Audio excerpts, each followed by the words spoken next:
tidak sah sebanyak 9.551 lembar dalam pemilu kada Aceh Barat tahun 2012 tidak dapat dijadikan dalil untuk menyatakan bahwa para pemohon dirugikan dalam perolehan suara.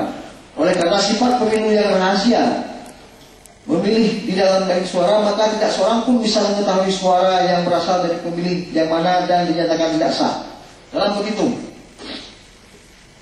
eksepsi, ya dalam eksepsi menerima, mengabulkan eksepsi termohon untuk seluruhnya, menyatakan permohonan pemohon tidak dapat diterima dalam pokok perkara, menerima serta mengabulkan jawaban termohon untuk seluruhnya, 2 menolak untuk seluruhnya permohonan pemohon, 3 menyatakan sah demi hukum serta mengeluarkan surat keputusan KIP Kabupaten Aceh Barat nomor 51 tahun 2012 tentang penetapan hasil rekapitulasi penghitungan suara pemilu Bupati Wakil Bupati Kabupaten Aceh Barat tahun 2012 tanggal 14 April 2012, atau apabila majelis hakim Mahkamah Konstitusi yang terhormat berpendapat lain, mohon putusan seadil-adilnya.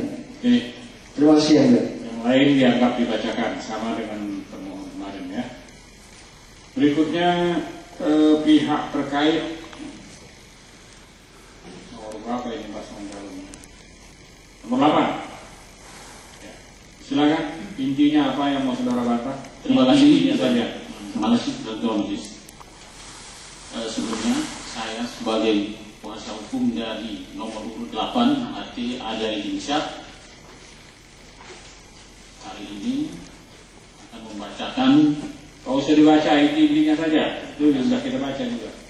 Apa ada eksepsinya?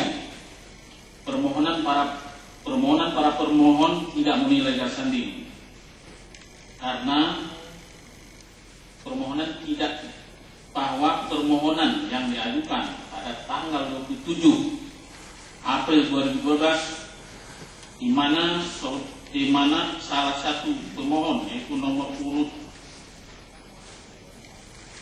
3 itu Dr. Andes Said Nadir tidak menandatangani surat permohonan tersebut.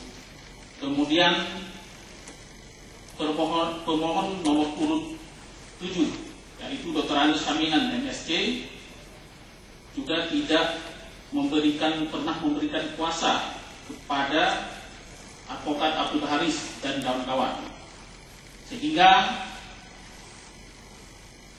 tergugat terkait 2 sangat meragukan legalitas pelimpahan kuasa kepada advokat sebagai kuasa hukum para pemohon dalam perkara nomor registrasi 28.